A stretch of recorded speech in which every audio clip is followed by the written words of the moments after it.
Leute, so scharf könnte euer Messer sein.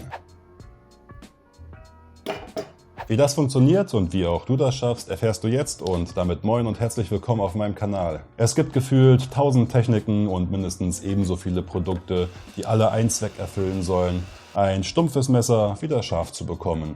Zu all diesen Produkten werde ich heute und in der Zukunft nichts sagen. Ich möchte euch stattdessen zeigen, wie die Grundtechnik des Schärfens richtig funktioniert und was ihr dafür braucht, um euer Messer richtig scharf zu bekommen. Nur eines möchte ich vorweg sagen, die Grundausstattung, die ihr dafür braucht, kostet nur sehr wenig Geld. Bevor es richtig losgeht, lasst uns erstmal einen kurzen Blick darauf werfen, was beim Schärfen eigentlich genau passiert.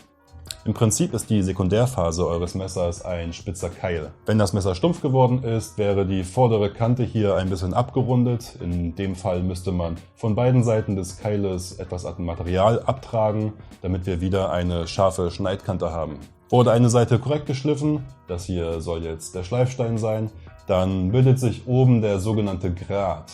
Das sind im Prinzip Späne und feine Strukturen, die vom Schleifmittel weggedrückt werden. Der Grat zeigt also an, ob eine Seite der Sekundärphase korrekt geschliffen wurde. Wenn ihr ein bisschen sensible Fingerspitzen habt, dann könnt ihr den tatsächlich auch fühlen, zumindest bei gröberen Körnungen. Einmal auf beiden Seiten etabliert, habt ihr nur noch sehr wenig Arbeit vor euch. Ihr könnt noch auf eine feinere Körnung wechseln, um das Schleifbild etwas zu verfeinern und fertig. Wenn da nicht ein kleines Problem wäre. Der Grat entsteht beim Schleifen immer, auch bei feinen Körnungen. Man kann ihn zwar mit alternierenden Schleifzügen ein bisschen reduzieren, ganz weg geht er aber nie. Trifft euer Messer jetzt zum Beispiel auf ein Brett, wölbt sich der Grat über die Schneidkante und macht euer Messer wieder stumpf. Vielleicht habt ihr schon mal Köche gesehen, die ihr Messer mit einem Wettstahl bearbeiten. Fälschlicherweise wird oft angenommen, dass es hier darum geht, die Schneidkante aufzurichten, aber die Schneidkante kann man gar nicht so ohne weiteres umbiegen. Stattdessen dient das dazu, den Grat wieder aufzurichten. Ein Problem, das eigentlich gar nicht existieren würde, wenn es eine Möglichkeit gäbe, den Grat vorher zu entfernen. Und wie das funktioniert, zeige ich euch im Verlauf des Videos. Vorher zeige ich euch aber noch die einfachste und wahrscheinlich auch schnellste Methode, wie ihr euer Messer wieder scharf bekommt: das freihändige Schärfen. Naja, ganz so improvisiert muss das nicht aussehen. Warum aber sollten wir uns unter all den existierenden Methoden gerade für das Freihandschleifen entscheiden? Ich möchte euch jetzt 4 bestechende Argumente für das Freihandschleifen nennen und anschließend zeigen, wie man für sehr schmales Budget ein absolut ausreichendes Set zusammenstellt. Nummer 1. Es ist die universellste Methode. Klingengröße und Form spielen im Prinzip gar keine Rolle. Im Gegensatz zu den meisten anderen Schärfmethoden bist du in der Lage, in jeder Situation und jederzeit jedes Messer scharf zu bekommen. Nummer 2. Es geht schnell. Mit der richtigen Technik hast du innerhalb weniger Minuten aus einer stumpfen Klinge ein Rasiermesser gemacht. In der Zeit hast du einige der Apparaturen, die man so kaufen kann, noch nicht mal aufgestellt. Drittens. Es ist günstig. Für ein scharfes Messer brauchst du nur Equipment, das wenige Euros kostet. Und zuletzt 4. Es wird scharf. Mit der richtigen Technik spaltest du schon bald Haare, das meine ich wörtlich. Das schaffen so einige teure Geräte aus dem Handel nicht. Das ist ja schön und gut, aber wie soll ich unter all den verschiedenen Schleifsteinen das Richtige finden und wie lerne ich das Schärfen? Machen wir es mal ganz simpel. Das abtragreichste Schleifmittel sind Diamantschleifsteine. Es gibt mittlerweile Diamantsteine für wenige Euros zu kaufen. Keine Ahnung, wie sie das gemacht haben. Aber ich habe noch keinen Haken gefunden. Da wir mittlerweile wissen, dass es in erster Linie darauf ankommt, beidseitig einen Grat zu erzeugen, reicht uns eine Kombination aus einem groben und aus einem eher feinen Korn.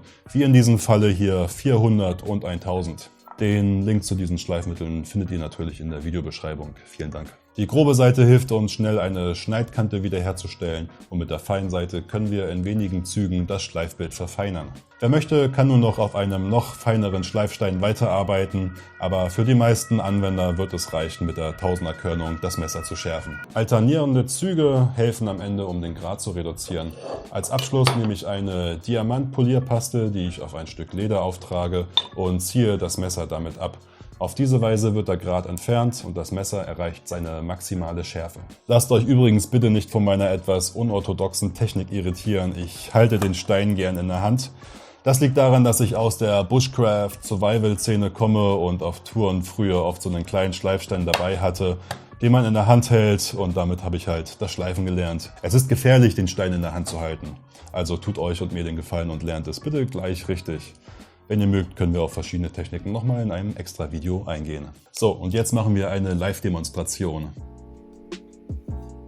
Ich habe das Messer auch vor der Aufnahme schon mehrmals mit viel Kraft über den Stein gezogen. Die Schneidkante ist also wirklich zerstört und muss komplett erneuert werden. Ich sage das deswegen so deutlich, weil in anderen Videos oft die Schneide mit minimaler Kraft einmal über einen feinen Stein gezogen wird. Dementsprechend geht das Erneuern der Schärfe natürlich viel schneller. Sorry, Nandka, an der Stelle.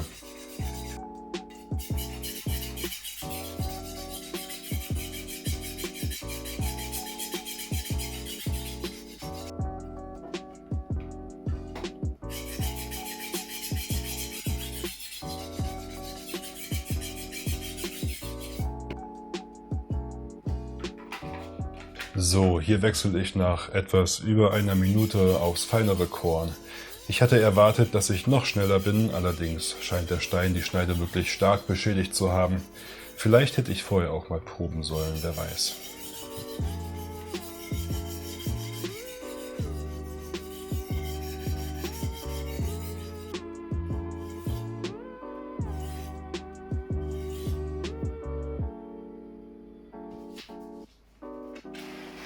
Das Ergebnis ist schon ganz okay. Ich möchte das Messer aber noch schärfer und gehe jetzt auf einen feineren Wasserstein, um den Grat weiter zu reduzieren. Was das genau für ein Stein ist, weiß ich auch nicht mehr genau. War auf jeden Fall was Billiges. Hier geht es aber auch nicht mehr um Abtrag, sondern primär nur noch um Gradreduktion.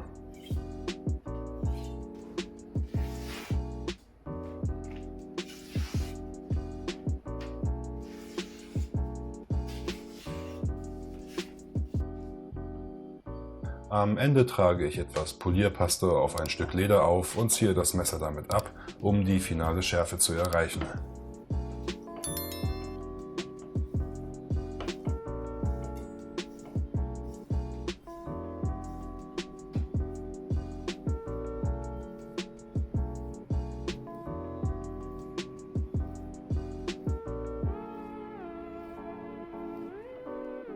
Ihr glaubt gar nicht, wie schwer es ist, sich selber dabei zu filmen, wie man ein Haar spaltet.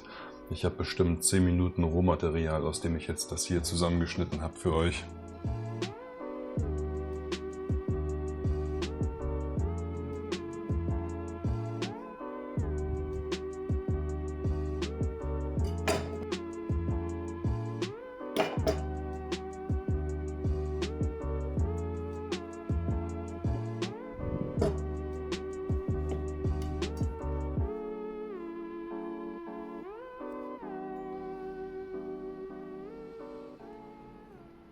Tja, so schnell und einfach geht das.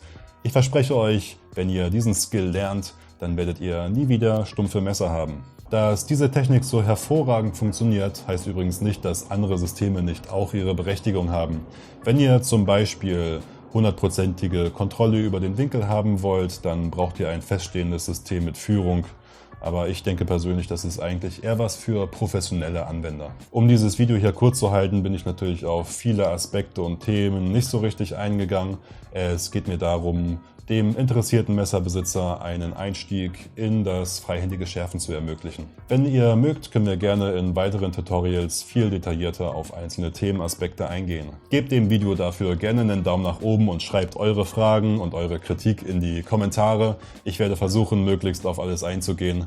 Dieses Tutorial erscheint in Kürze auch in Textform auf meiner Website, guckt da also auch gerne vorbei. Und wie Messer wie dieses hier hergestellt werden und was die Materialien so besonders macht, könnt ihr auf meinem Kanal erfahren. Also lasst gerne ein Abo da. Vielen Dank für eure Zeit und gerne bis zum nächsten Mal.